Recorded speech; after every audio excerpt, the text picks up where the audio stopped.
All right. Hey, good morning, everybody. This will be day one of the workouts. I got my buddy Roger here, my brother from another mother. He's going to be working out with me on Sundays. So it's nice to have somebody every once in a while. I work out most of the time by myself, but on Sundays he'll be working out with me. And then once or twice a week I'll be going and working out with my sons at their EOS gyms. So like I stated in the workout video, we're going to be starting out pretty slow, 2 exercises a week, preceded by mobility and stretches and exercises. So we're going to be doing deadlifts and some bicep curls today.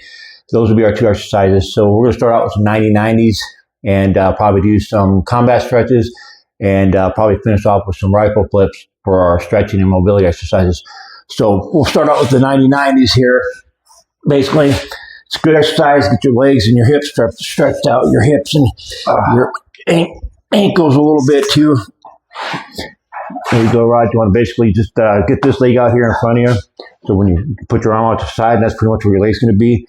It's going to be a little awkward for you at first until you get used to it. Basically, what we're going to do now is just once you get comfortable here, now you want to push your leg into the ground and then go forward, and you should feel it in your hips in the back and in your legs as well.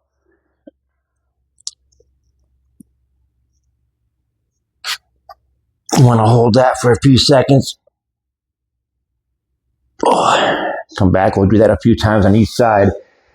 Now, when you go down, you don't want to go down at a side angle so much. You want to come straight down. That way you put the pressure on your hips and in your front here too. All right. You'll feel a difference as opposed if you're going down like this, you're not really going to feel this much. You just want to keep your top part straight up and just go down straight. You'll feel your hips and your legs here in the front.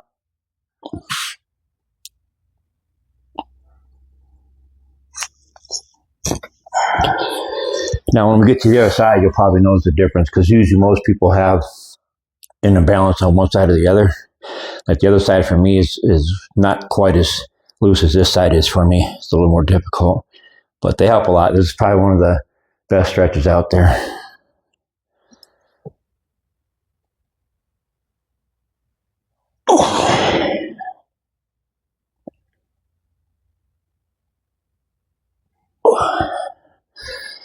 We'll do 2 more on this side and we'll flip over to the other side. Seems like it's pretty easy, but it's actually pretty taxing and pretty winding. Yeah.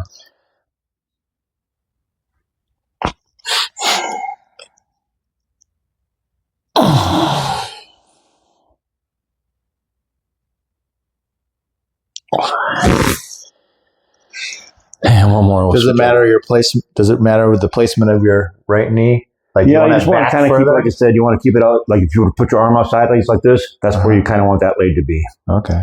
And then your front one here, you can move around this one a little bit, depending on how you're feeling. If you're like right here, you probably just move it around to where you're feeling a good stretch in your backside here and then up here in your legs. Okay. All right, one more.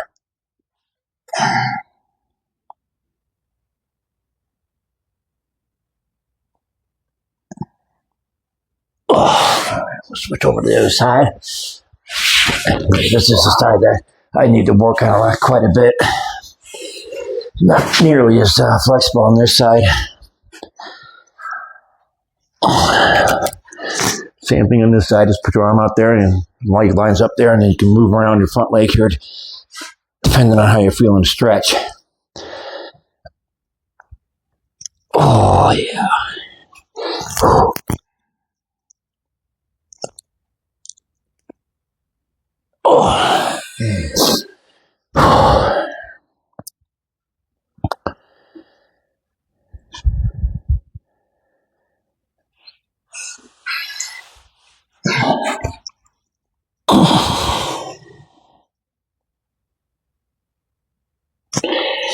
Now remember, when you're doing this, you want to try to push your knee and your ankle into the ground when you're going down. You'll feel a lot more of a stretch there.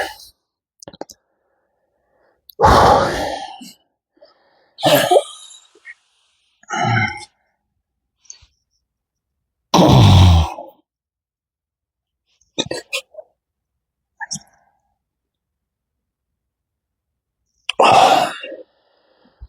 Yeah, after getting used to doing these and stuff, you'll see a big difference in your mobility. Yeah. How many you usually do? 5? I usually do 5 real good stretches on each side, and then I'll go on to the next exercise. Just like anything else, the key to these stretches is consistency. Same with working out, eating, and anything else you do. Just want to be consistent with them. And with me being out the last 9 months without doing anything, when I first started doing these a week ago, just from that till now and stuff, I can see a big difference and stuff. So it's just going to take a little bit to get me loosened back up again.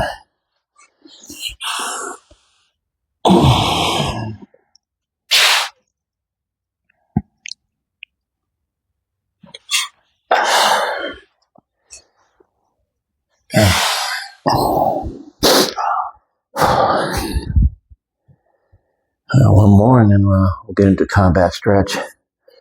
And that's pretty much going to be doing the same thing, work on our hips and our legs a little bit, loosen them up, get ready for those deadlifts. All right, last one.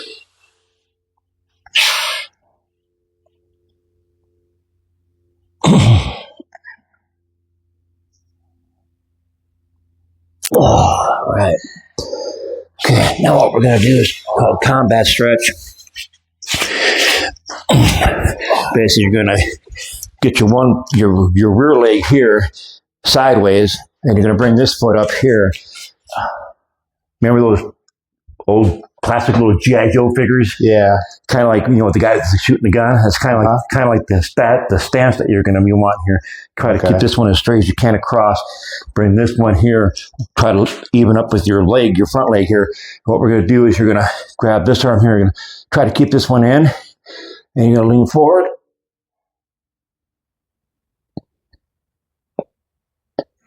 And you should feel a good stretch right here in this area here. You feeling it? Yeah, I love it. Okay. Yeah. Now, if you want to feel even more of a stretch, try to bring your toes up, your foot up, while you're doing down. And you feel it? Yeah. We'll do the same thing with this one here. 5 on each side. And then we'll do some rifle flips and we'll get into the workout. Does it matter the placement of your front foot, whether it's angled in or... Now, you want to keep it straight out. Okay. That way, because if you're doing this, you're taking a lot of that stress off the leg there. Okay. You want to keep that straight like this, in line with your back leg. And again, you want to try to keep your upper body, your torso here, straight like this when you're going across over.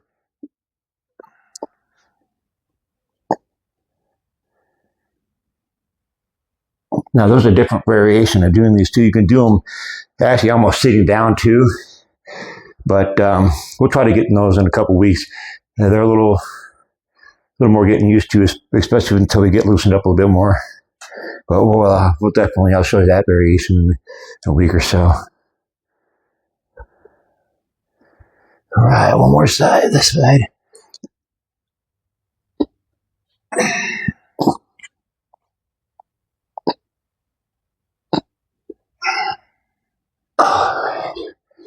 Hop over to the other side and do the same thing.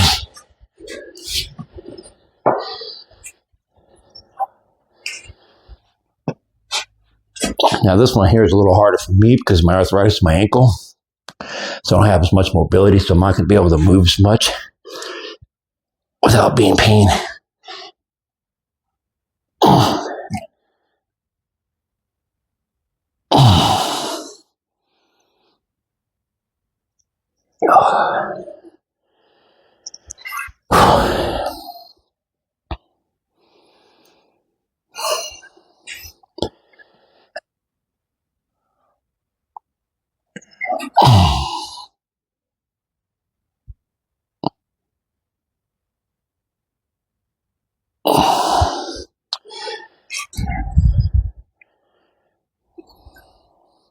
You probably don't quite feel it as much as I do in the ankle, but it actually helps with your ankle mobility also. Oh, yeah? But I can really feel it because this is my bad ankle. But it's kind of hard to probably realize how much it actually is stretching at your ankle too which is really good, especially when you're doing deadlifts and squats, stuff like that, lunges. Ankle mobility is pretty important. Matter of fact, I can't even do lunges on this side because of my ankle now. Oh, yeah.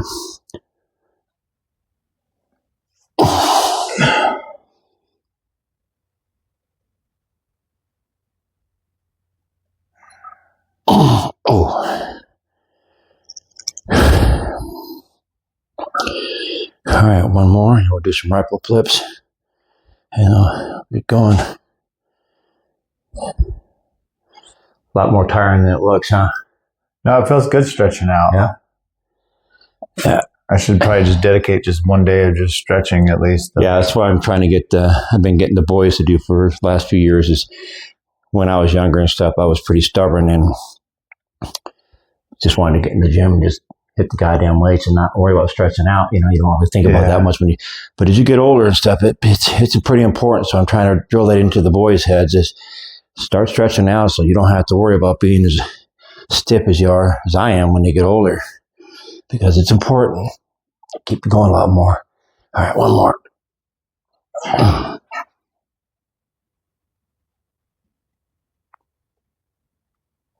All right.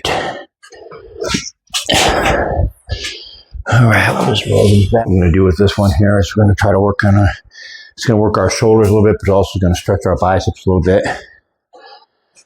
Basically, you're just going over like this, and you can feel your biceps stretching. Come back over here. Go to the other side.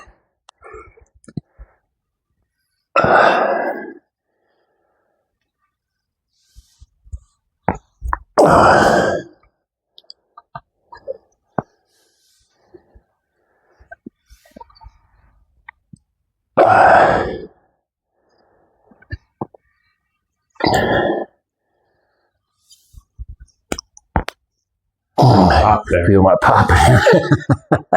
No sucks. Right. All right.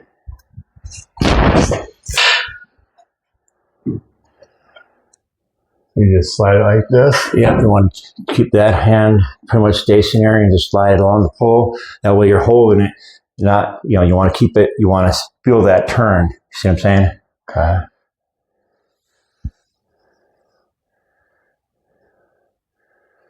Turn with it. There you go.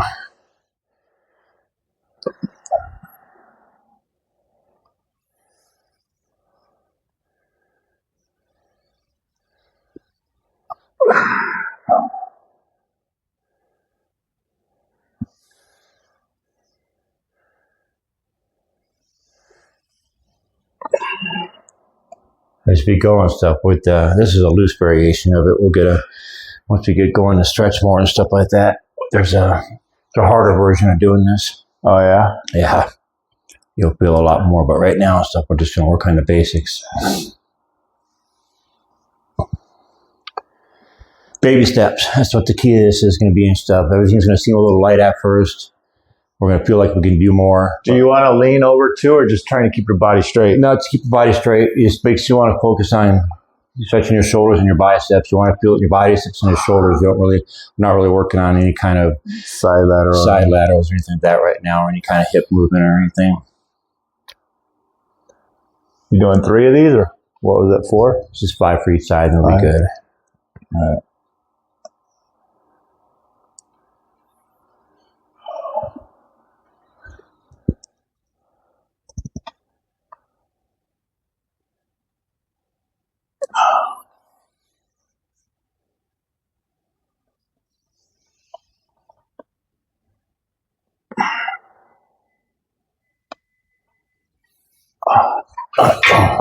All right. Okay, that's good for now.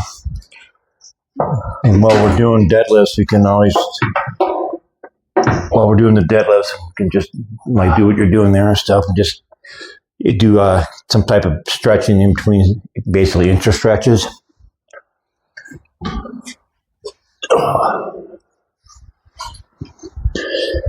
All right, so like I said, we're going to start out real light and stuff. So I'm not quite sure where you're going to want to start out with, but probably thinking with you and stuff,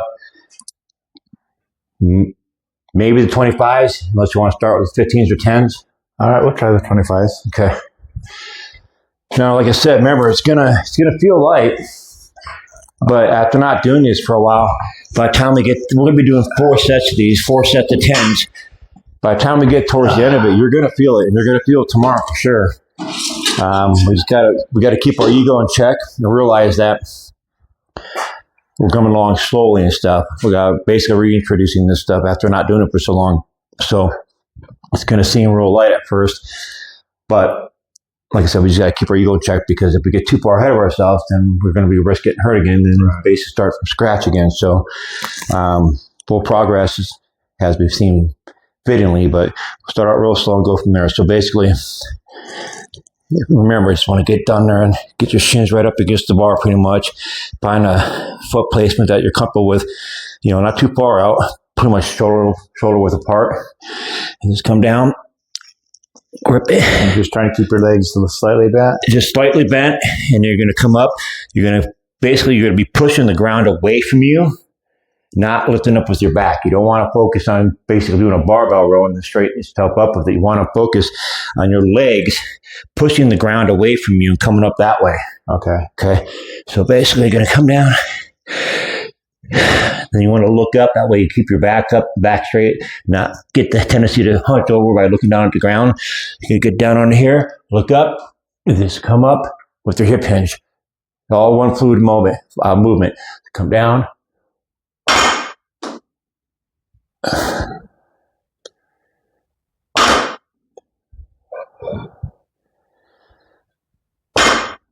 You want to try to keep it as close to your legs as you can.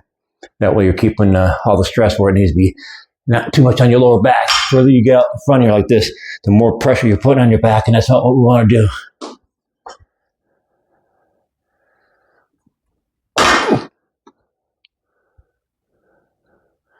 See how it's just one fluid movement? Yeah. It's not, this is light enough so I can do it to show you real quick, but it's not basically coming up like this and then coming up. Now all the pressure's on my back. Right? Yeah. You want to come up with the legs all in one movement.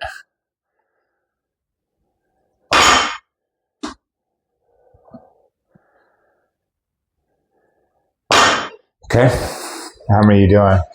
We'll do 10. We'll do sets of 10s.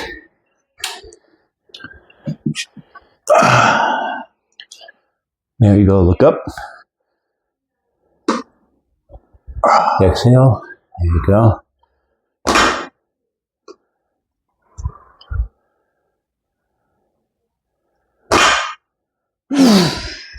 How's that feel? Good. It's a little heavy. Is it a little heavy? Okay, you want to go down to 15s? Or you want to try that? How many sets are we doing? 4.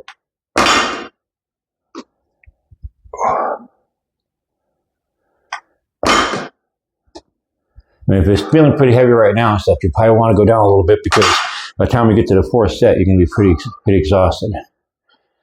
Like I said, the goal right now is not to put on as much weight as we possibly can. The goal is just to get our form down, get our muscles back up to par.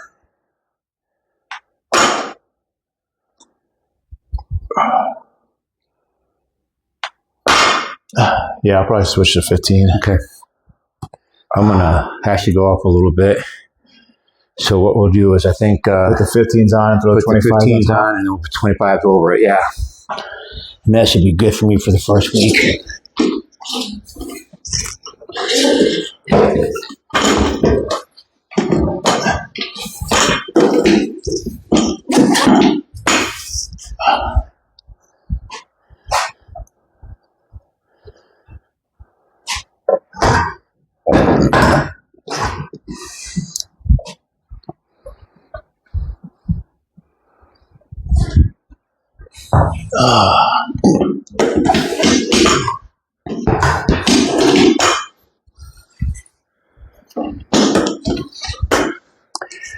And initially, we're not too worried about our rest periods or intensity or anything like that. Right now, we're just Our main focus is just to ease back into this. Our intensity and our rest periods, all that stuff will take care of itself as we progress each week. So by the time we get, a month or 2 months into this, back into it, our intensity will naturally just ramp up. Right. And our body will be able to tell us that without our ego trying to step in. That's going to be our biggest enemy is our ego coming in like, this is fucking nothing. I can do more than this. Well, right now I can't and I shouldn't. And that's what you got to tell yourself. You know what you're capable of doing. Just allow yourself to get back to that point without having any kind of setback. Yeah, this is one exercise I never really did much of. Yeah, I know. Yeah. This is one that I didn't do probably for the first quarter of my lifting career. But once I incorporated deadlifts, things just really went up from there. It's, in my opinion, best exercise there is. Best exercise by none as far as overall development. It's not just for your back, not just for your legs. I actually, I got more growth from my traps doing this than anything else. I could do shrugs all day and did nothing compared to what the deadlifts did for my traps. Then again, everybody's different too, though. It might not affect you with your traps as much as it affected me. Right. But for general purposes, the deadlift basically works your whole entire body. You got to use your arms, you got to use your back, you got to use your shoulders, you got to use your legs. All right.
Are you wanting both hands overhand and one under, or how? No, you don't really need to use the underhand grip, hook grip, until you really start to get the heavier weights. You want to kind of keep them like the overhand for now.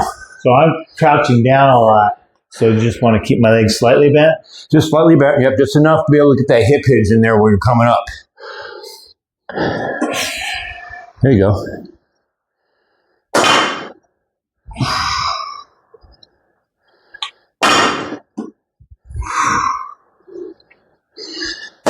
Much better than the first set already. You feel the difference? Much more fluid, staying closer to the body. First set, I don't know if you've noticed when you did your first set, you're kind of coming down to your knees and then you're kind of pushing out, so you kind of got away from your body a little bit, but now you're keeping it pretty straight up all the way up.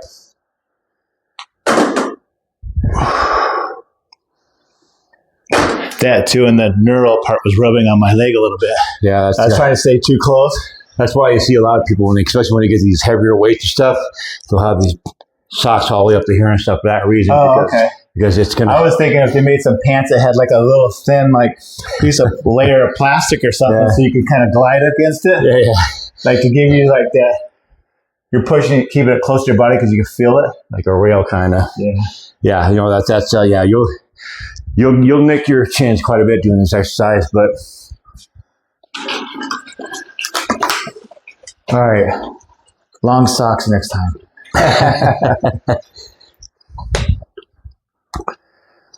That's that feel better than the first set? Yeah. Yeah, it was a lot more fluid. That's what you want to see as we're going through this. Is you want to see improvements, even the small, slight improvements.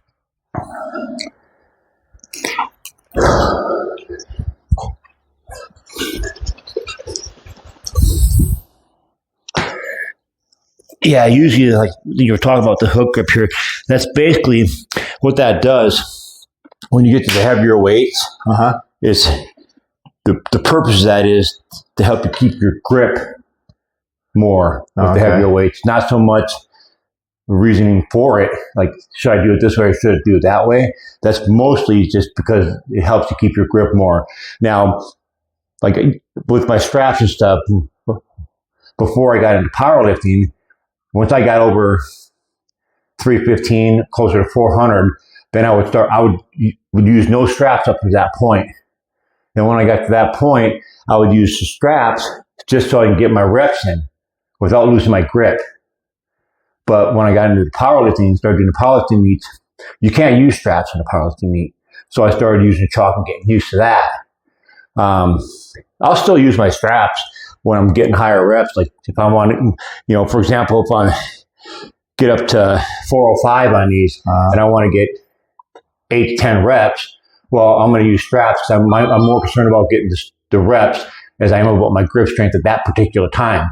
But once I start if I decide I want to start going to lower reps and I want to focus on the weight and my grip strength, well, then I'll use some chalk and I'll just get 2 or 3 reps, but using the chalk before it starts to roll off your fingers. Make sense? Yeah. Okay. But otherwise, generally you want to just keep a regular grip here.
Now, I don't know if you noticed while you were doing it, but on a couple of those reps, and this is very easy to do when you have a lighter weight like this. It's way easy to do this. Is on a couple of your reps, you basically start out great, and when you came up, you pretty much came up about this far, and then you got your hip hinge involved. See what I'm saying? So you use a little bit more of your back than you want to, but you probably didn't feel it because, like I said, at lower weight, it's really easy to do this because you don't have that resistance. Right. So when you get heavier and stuff, you'll feel that a lot more. Like I said, you probably didn't even feel it. But me watching I can see a couple of your reps. You're coming up and you're almost standing up and then getting your hip hinge into there. Whereas you want to try to keep it a fluid thing all the way. Okay. But like I said, you probably didn't feel it, and that's why I'm pointing it out now. Once you start getting heavier weights, it'll be easier for you to concentrate on doing that because you're not thinking about it. Yeah, I was trying to keep my head up. Yep. And like I said, I probably did it a couple times on mine too. Didn't even realize it. Yeah. Like when I go back to look at the video, I'll probably notice that I did it myself a couple times because it's really easy to do at a lighter weight. Okay. All right, one more set. We'll knock out some bicep curls. I know that your favorite there. Yeah. Roger's a big arms guy. He likes to work out his arms. And there ain't nothing wrong with that. as long as you're getting everything else you need to do. And like I said, this one here, it's hard, especially when you get the heavier weights. Just getting that form down. Get the form down. But I'm telling you right now, you get the form down and you start doing it more consistently, it'll become one of your favorite exercises because the weight you can put up and just the overall way it makes you feel. I mean, there's not much. Like when I did my powerlifting meet and I put up that 530 pounds, putting that thing down after doing that, there weren't many things in my life that gave me more of a high than that, you know? I mean, it's just, man, lifting that kind of weight, like it was nothing too. I mean, I had a lot more I could have done, but powerlifting meet, you have to give them the number before you go up on the platform. So I didn't quite know what I was looking at. So, but yeah, I know it's a good feeling to be able to lift this kind of weight, and then also know that it's doing so much for your body too. You know, a lot of people have this misperception that my back is bad and stuff, but I can't do this. No, you can. You learn how to do it properly, it'll actually help your back. So that and start off light. Yeah, exactly. Start out light, get your form down, get your breathing down. Breathing is a big part of it too. If you notice when I'm going to how I'm breathing out and stuff, you want to get that breathing in there too. So otherwise, especially at the heavier weights, you're not breathing right, you're going to fall over right away. Yeah. You get heavier enough, you'll fall. As I was doing my reps, I was thinking, okay, wait, I'm supposed to be breathing out right now. Yep. Exactly. You'll learn all that as we go and stuff. And I'll point things out like I just pointed out to you as we're doing this kind of stuff. So, but yeah, you want to get before anything else, you want to make sure you got your form down, you're breathing down. The weights, everything else, that stuff will come. Just got to be patient.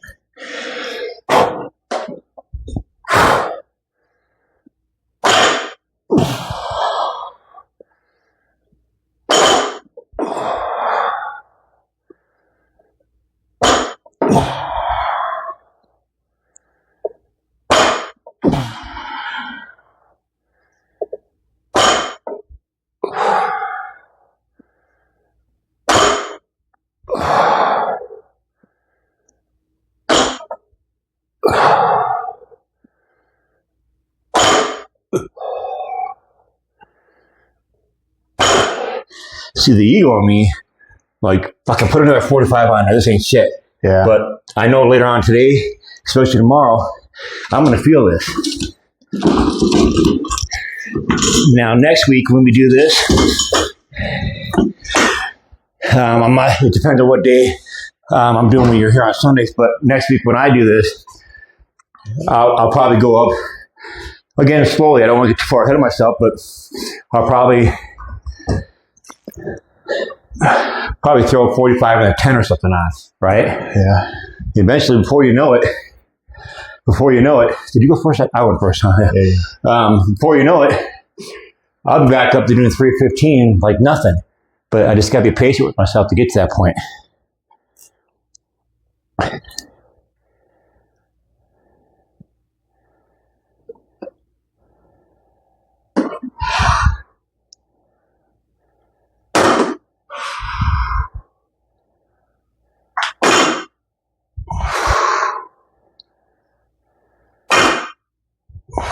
There you go. One fluid movement.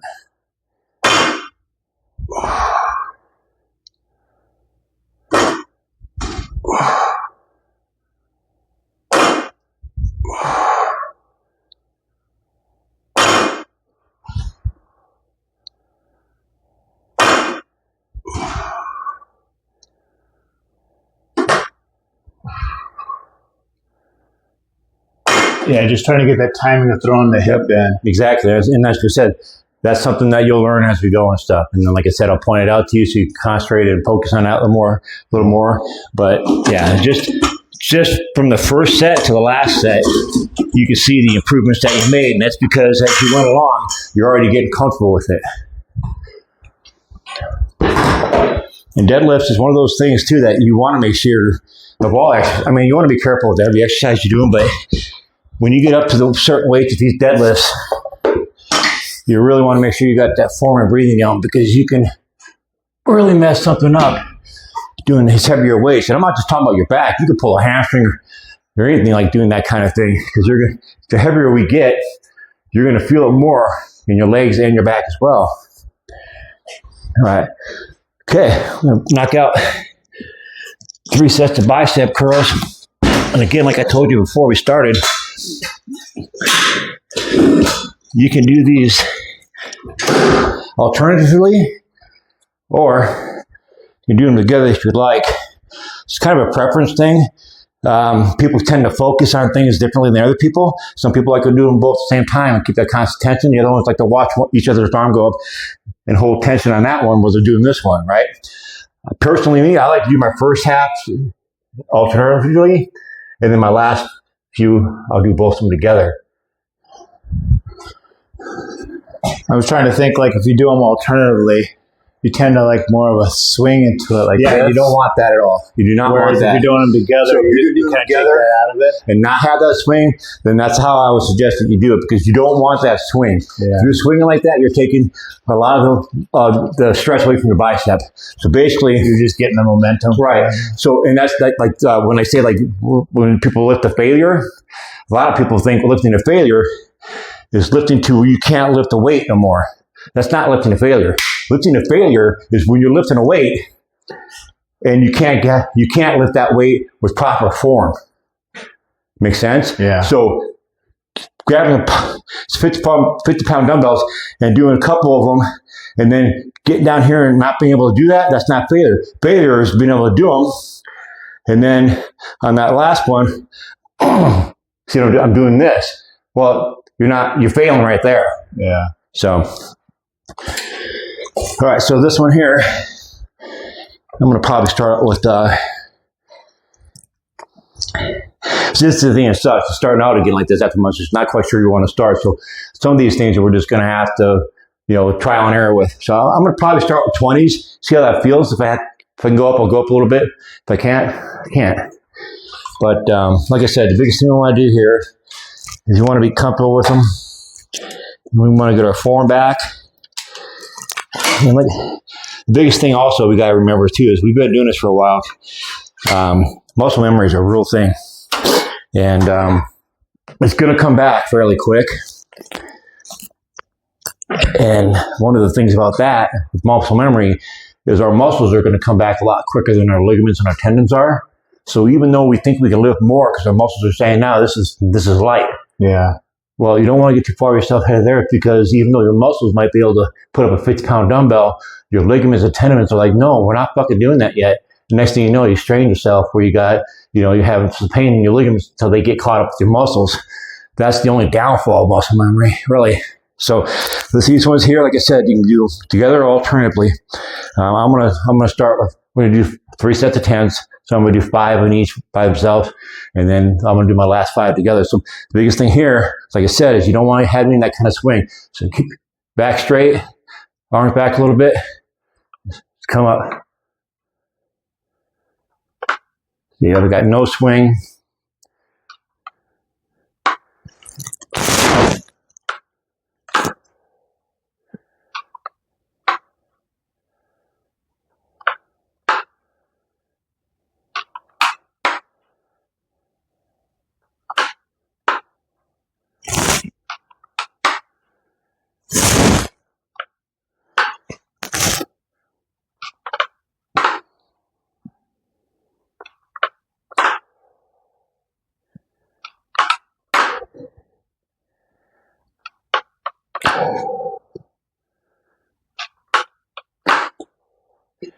Yeah, I was worried this might be a little too light, but it's really not. It felt pretty good. I mean, it's probably good that it didn't start out with 30s.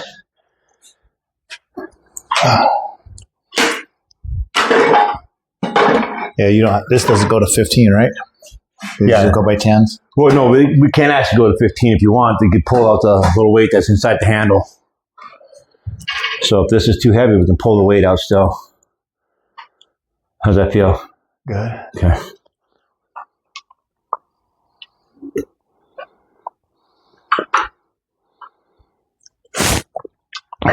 Good. Keeping your upper arm nice and straight. Keeping all the stress on your biceps. Good.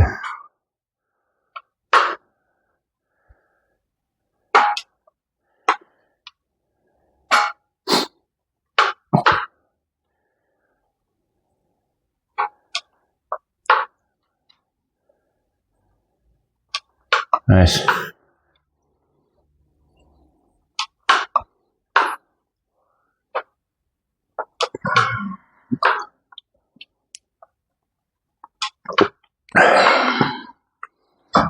Good. How'd it feel? Oh yeah, that was a good one. Get a nice little pump. I definitely would have been out at 25. Yeah, see, that's how I felt too. I was like, man, I'm glad I didn't start with 30s because I probably could have done them, but then I would have gotten into that position where I was showing you earlier and stuff where I probably would have started to swing a little bit at the end. I don't want to do that. Can I get them up still? Sure. But I'm kind of taking a lot of the stress off the biceps, which kind of defeats the purpose. Yeah. So, good.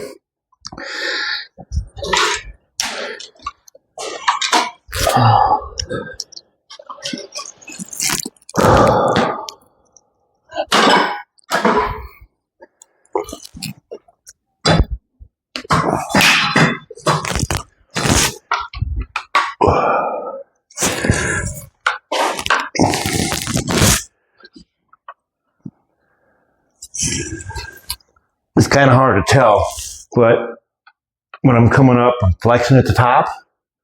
And when I'm coming down, I'm not quite going all the way down. I'm kind of keeping slight bend, keeping pressure on my biceps. So I'm actually still working the other bicep, even though I'm not doing anything with it still. So I'm coming down, not all the way down, keeping that grip on there. I'm keeping constant tension on the biceps. I'm actually fatiguing it faster than normally, as if we were just to let it hang by itself. Yeah.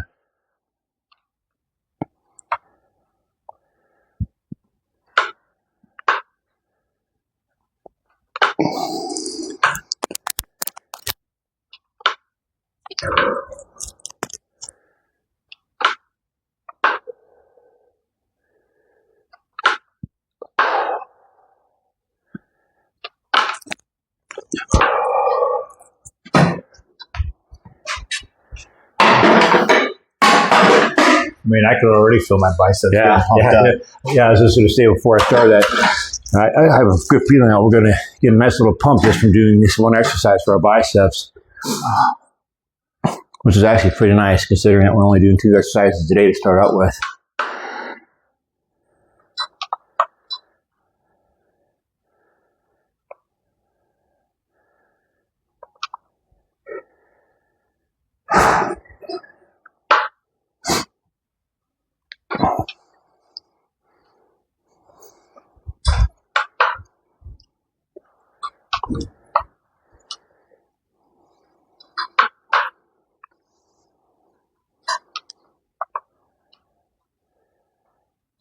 Good.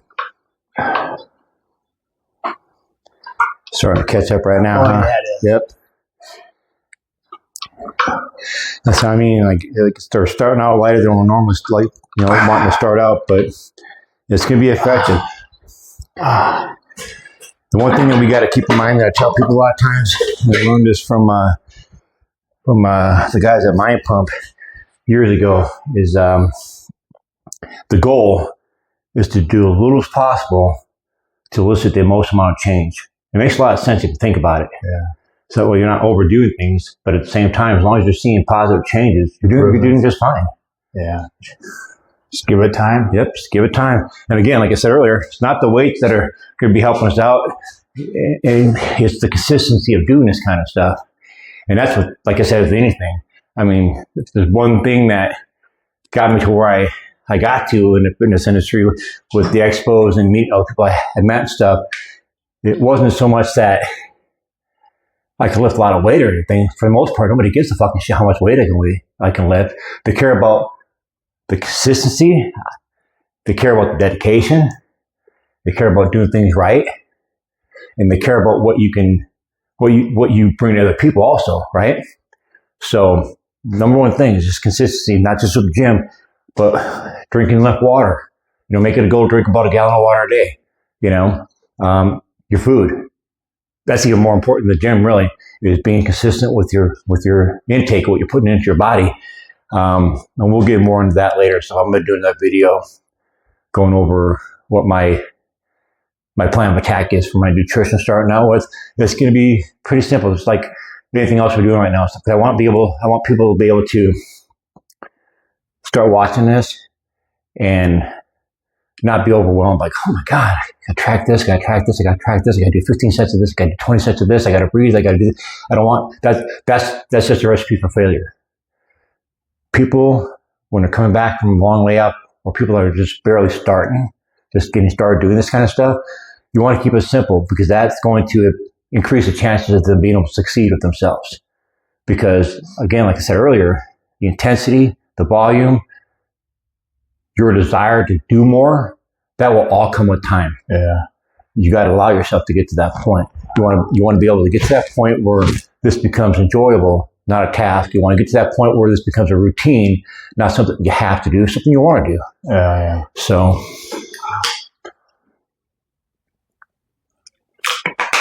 one more set. We'll wrap this up for today.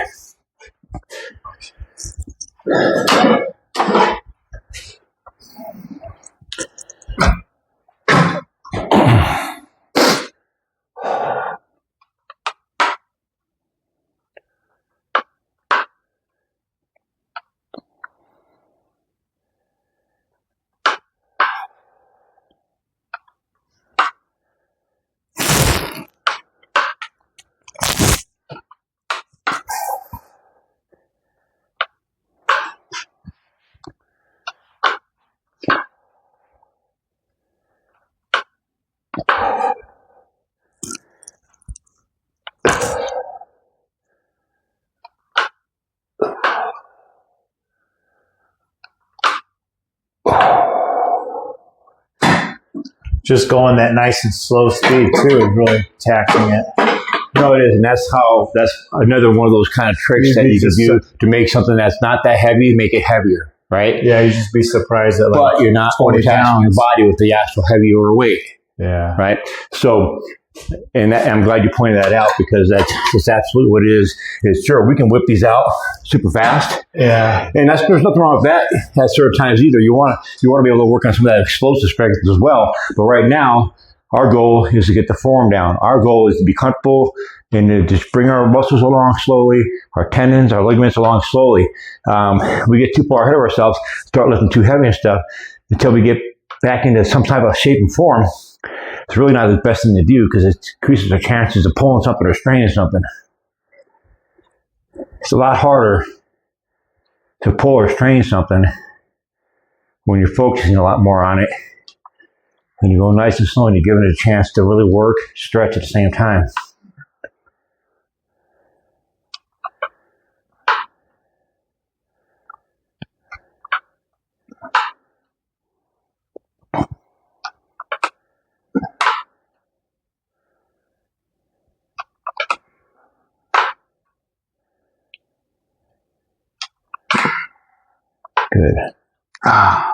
Good. Good.